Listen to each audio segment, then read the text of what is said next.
The first time I saw Caspian Ashford, he was walking through the restoration workshop doors 20 minutes late, wearing a pair of vintage aviator sunglasses and a leather jacket that cost more than the medieval tapestry I was currently restoring. My name is Lyra Vance, and I am the Senior Architectural Conservator at the Ashford Heritage Foundation, the largest historic preservation institute on the East Coast. I have trained 14 apprentices in 8 years, and not one of them had ever shown up looking like they'd walked off a movie set. He was tall, with dark hair that fell across his forehead in a way that suggested he'd spent time arranging it, and he looked around the workshop with the bemused expression of someone touring a museum after hours. Our workshop was housed in a converted 19th century textile mill with exposed brick walls and massive arched windows that let in the northern light. Scaffolding surrounded a half-restored Gothic altarpiece, and the air smelled of wood varnish and stone dust, and the particular mineral scent of centuries-old marble. "You must be the new apprentice," I said, setting down my gilding brush. He removed his sunglasses and gave me a smile that I was certain had worked very effectively at every cocktail party he'd ever attended. "Caspian Ashford. And you are?" "Your supervising conservator." I picked up a work apron from the hook and handed it to him. "Put this on. You can't work with historic materials without proper protection." He looked at the apron like I'd handed him a dish rag. "Is this strictly necessary? It's covered in varnish stains." "The stains prove it works." He sighed and pulled the apron over his head. "I feel like I'm wearing a sack." "You'll survive." The first disaster happened within the hour. I had asked him to organize a set of pigment samples by their chemical composition codes. Simple work, something a first-year intern could manage. When I came back to check on him, I found that he had arranged all the samples by color gradient. The ochres blended into the umbers, which flowed into the siennas. He had created a sunset on the workbench. "Caspian," I said, trying to keep my voice calm. "What exactly is this?" He looked proud of himself. "I organized them chromatically. They're much more visually coherent now, don't you think? They're supposed to be organized by chemical code. These are different mineral compounds with different binding requirements. If they get mixed up, it could ruin an entire restoration project." He looked at the pigments, then back at me. "So, not by color, then?" "Not by color." I spent the next 30 minutes resorting the samples while Caspian stood beside me asking questions that revealed he had absolutely no background in art conservation. "What exactly is vermilion? Is it like regular red but more French?" By the end of his first week, Caspian had almost knocked over a 16th century panel painting with a scaffolding pole, spilled a jar of rabbit skin glue on his designer boots, and asked me if the century-old lime plaster was a type of smoothie ingredient. The other conservator started taking bets on what he would destroy next. My colleague Marcus had created a bingo card with squares like asks about the dress code, tries to touch a painting without gloves, and accidentally activates the fire suppression system. On Friday, Caspian somehow managed to trigger the conservation lab's humidity alarm while trying to adjust the climate controls. He stood there in the sudden silence as the emergency warning pulsed red across the monitors, looking like a man who had just learned that some buttons should never be pressed. I reset the system and handed him a towel to wipe the condensation from his face. "I think the alarm works," I said. He laughed. Actually laughed. Not a polished social laugh, but something real and surprised. "I guess I found the test function," he said. "You certainly found something." I felt the corner of my mouth twitch despite myself. For all his chaos, there was something disarming about the way he handled failure. He didn't get defensive or make excuses. He just accepted that he had no idea what he was doing and moved on. Most people with that level of confidence would be insufferable. Caspian was just confusing. During his second week, I decided to teach him how to apply gold leaf. "This is a delicate technique," I explained. "You use the gilder's tip to lift the gold leaf, and then you lay it onto the prepared surface. The gold is thinner than paper. It will tear if you breathe on it wrong." He nodded seriously. "Lift with tip, lay on surface, don't breathe. Got it." I left him to practice on a sample board while I checked on the structural reinforcement in the next room. When I returned 15 minutes later, the sample board was covered in gold leaf fragments that looked like they'd been applied by a small tornado. Caspian's hair was flecked with gold. There was gold on his apron, gold on his shoes, and somehow gold on the ceiling. "What happened?" I asked. "I'm not entirely certain," he admitted. "I lifted the gold leaf like you said, but then it folded over itself, and when I tried to unfold it, the whole sheet lifted into the air and—" "You chased it?" "I chased it." around the room. Several times. I gently took the gilder's tip from his hand. I'm going to add a new rule to your training manual, I said. No chasing airborne gold leaf without supervision. He nodded solemnly. That seems entirely fair.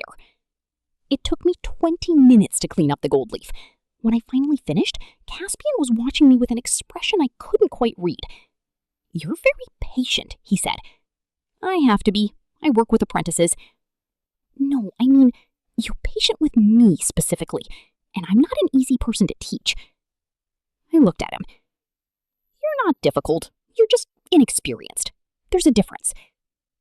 He was quiet for a moment. Most people give up on me after the first mistake. I've never had someone keep trying. Something in his voice made me pause. I've trained a lot of people, I said. Everyone learns differently. You just need more hands-on practice than most. He smiled then. A different smile from the charming one he usually wore. Smaller. More genuine. I'd like that, he said. More practice. I'd really like that. By the third week, Caspian had stopped wearing designer jackets to the workshop. He showed up one Monday in a simple wool sweater and said he'd realized that rabbit skin glue didn't wash out of expensive fabric. I considered this a significant milestone. He had also stopped asking if every conservation material was edible. He now only asked about materials that actually resembled food, which was still a concerning number. The aged beeswax really does look like honey, he said one afternoon. I'm not wrong about that. You're not wrong, I admitted, but please don't taste it. That would be a very expensive mistake. He laughed. I notice you're not saying I couldn't eat it, just that I shouldn't. I'm saying the beeswax is 400 years old. You don't know what kind of car I drive. I glanced at his watch. I can make an educated guess. He looked down at the watch, as if he'd forgotten he was wearing it. A slightly uncomfortable expression crossed his face. It was a gift, he said quietly, from my father. We didn't talk about our families much. I knew he came from money, that much was obvious. But there was something guarded in the way he mentioned his father, something that made me not want to push. My mother was a stone carver, I offered. She's the reason I went into conservation. She used to bring home these fragments of old gargoyles and cornices, and we'd trace the tool marks together on weekends. She taught me that every chisel stroke tells a story about the person who made it. Caspian listened with an attention I hadn't expected. Is she still carving? She passed away 6 years ago. I'm sorry. Thank you. He was quiet for a moment. She must have been proud of you. I hope so. The moment felt fragile, like gold leaf suspended in air. I cleared my throat. Anyway, you should probably get back to the mortar samples before they set improperly. Right. He stood up. The mortar samples? Definitely. He paused at the door. Lyra? Yes. Thank you for telling me about your mother. And then he was gone, leaving me standing in the workshop feeling like something had shifted between us. The next morning, I found a small carved stone flower on my work table. It was limestone with delicate petals and a hand-lettered tag that read, Resilient. Caspian was already at his bench, pretending to be absorbed in a mortar analysis. I walked over to him. Did you carve this? He didn't look up. I don't know what you're talking about. The tag has your handwriting. That's circumstantial evidence. I felt a smile threatening to break through. Thank you. He finally looked at me. You said your mother used to bring you stone fragments to study. I thought you might like something carved by someone who's still here, since you spend so much time preserving things that other people made. I didn't know what to say. No one had ever carved something for me before. No one had ever noticed that I spent all my time caring for objects that weren't mine. It's perfect, I said. He smiled that new, real smile. Good. The Ashford Heritage Foundation annual review was approaching, and the entire workshop was preparing for a visit from the Board of Trustees. Our director, Dr. Chen, had been stressed for days, checking conservation reports and making sure every project was properly documented. "I want everything perfect," he announced at the morning meeting. "No accidents, no mistakes, and definitely no gold leaf incidents." Everyone looked at Caspian. He raised his hands defensively. That was one time. On the day of the review, Caspian showed up early. He was wearing a proper work apron tied correctly, and his hair was slightly less styled than usual. He looked nervous. "You'll be fine," I told him. "Just do exactly what we practiced." "What if one of the trustees asks me a question?" "Answer honestly. If you don't know something, say you're still in training." He nodded. The trustees arrived at 10 o'clock. 8 people in expensive suits, led by a tall, gray-haired man with the kind of commanding presence that made everyone in the room stand a little straighter. I recognized him immediately. Edward Ashford, chairman of the Ashford Heritage Foundation, and Caspian's father. I watched as Edward's gaze swept across the workshop. When it landed on Caspian, something flickered in his expression. Surprise, perhaps? Or satisfaction? "Mr. Ashford," Dr. Chen said, stepping forward, "welcome to our conservation workshop. We're honored to have you." Edward nodded, but his eyes stayed on Caspian. "I see you have my son working here." The silence that followed was absolute. Everyone in the workshop froze. Marcus dropped his gilding brush. The sound echoed through the room like a stone falling into still water. Caspian's face went pale. He looked at me, then at his father, then back at me. His mouth opened, but no words came out. "Your son?" Dr. Chen repeated weakly. "Yes," Edward said, his voice carrying easily across the silent room. "My heir? He's been working here as part of his training to understand the foundation from the ground up." I felt the world tilt. The apprentice who couldn't organize pigment samples? The apprentice who chased gold leaf around the workshop? The apprentice who asked if aged beeswax was edible? Was the heir to the entire foundation? I looked at Caspian. He looked back at me with an expression of pure desperation. "Lyra," he said, "I can explain." I didn't wait to hear the explanation. I turned and walked out of the workshop. I could hear him calling my name behind me, but I didn't stop. I walked all the way to the bell tower, the place where I went when I needed to think. The restoration scaffolding was still in place, and the afternoon light filtered through the Gothic windows. I sat on a stone ledge and stared at the half-restored carvings without really seeing them. He had lied to me. For 3 weeks, he had let me believe he was just another clueless apprentice. He had let me teach him and correct him and share things about my mother. And the whole time, he was the foundation heir? The tower door opened. I didn't turn around. "Lyra." Caspian's voice was rough. "Please let me explain." "Explain what?" I said, my voice flat. "That you've been lying to everyone since you arrived? That you're not really an apprentice? That this was all some kind of game?" "It wasn't a game." He walked around the scaffolding and stood in front of me. His face was pale and his hands were trembling slightly. "My father sent me here because I was useless," he said. "I spent my whole life spending his money and doing nothing of value. He wanted me to learn what real work felt like, what it means to preserve something that matters. So I came here and I had no idea what I was doing. I know you saw everything. But you, Lyra?" He knelt down on the dusty stone floor so he was at eye level with me. "You were the first person who ever treated me like I could actually learn something. The first person who didn't give up on me after I made a mistake. I wanted to tell you the truth. Every day I wanted to tell you. But I was afraid. Afraid of what? Afraid that you'd stop looking at me the way you do. Afraid that you'd treat me differently. Afraid that you'd think I was just some rich kid playing with history." I looked at him. "You are a rich kid playing with history." "I know. But I'm also someone who's trying to become better. And you're the reason I want to be better. Lyra, I've never met anyone like you. You're patient and brilliant, and you didn't laugh at me when I asked if vermilion was French." "I did laugh." "You laughed kindly. That's different." I felt something crack in my chest. "I've been lied to before," I said quietly. "By people who said they cared about me. It doesn't end well.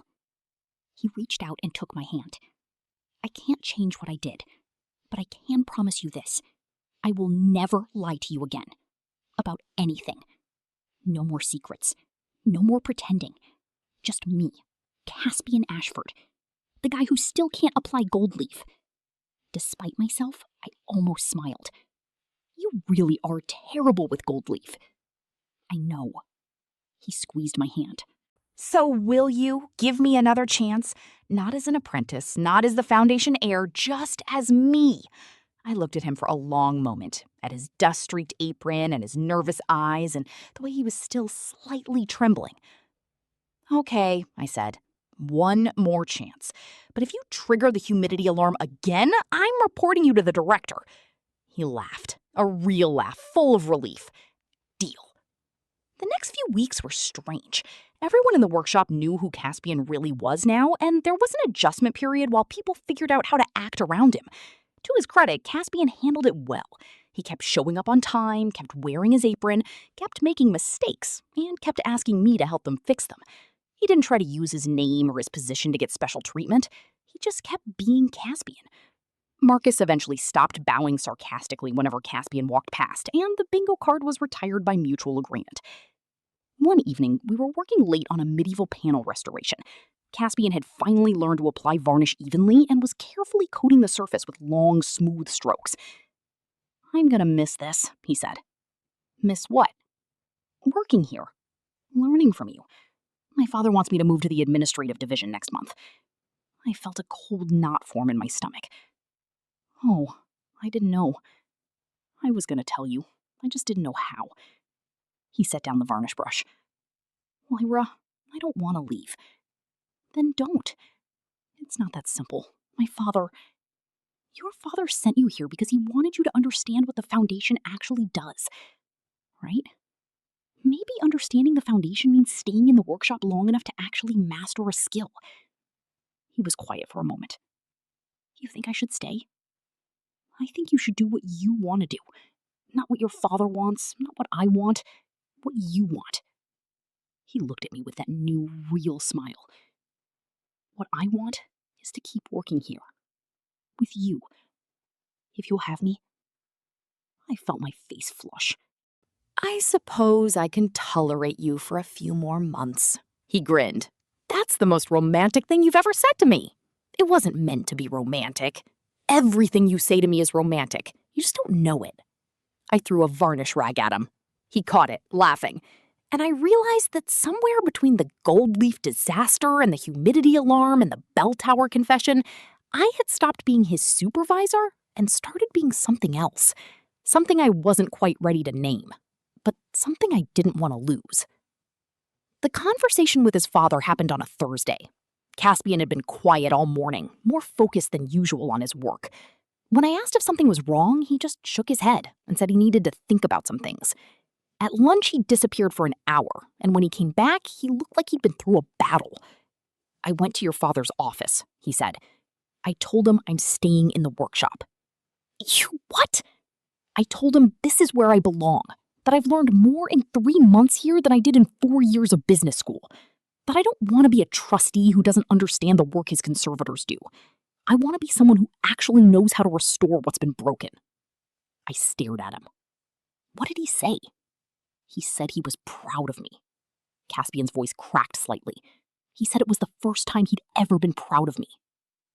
I reached across the workbench and took his hand. I'm proud of you too.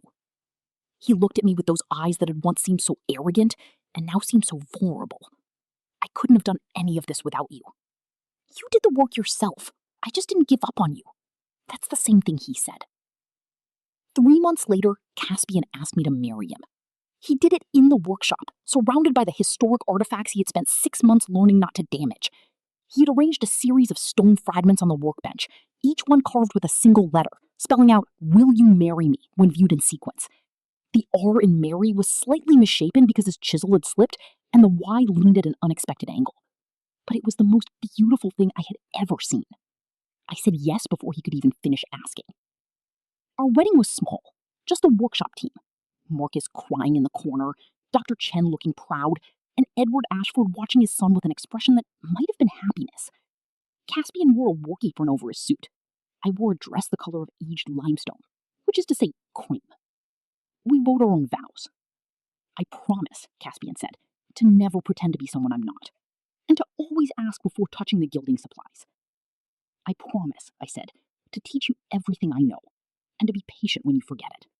And to never let you near the humidity controls unsupervised. Everyone laughed. Edward Ashford came up to me after the ceremony. "Thank you," he said. "For what?" "For seeing my son the way no one else did. For giving him a chance to become someone real." I looked at Caspian, who was currently demonstrating his varnish technique to Marcus while Marcus pretended to be impressed. "He did the work himself," I said. "I just didn't give up on him." Edward nodded. "That's exactly what he needed. And that's exactly what you gave him."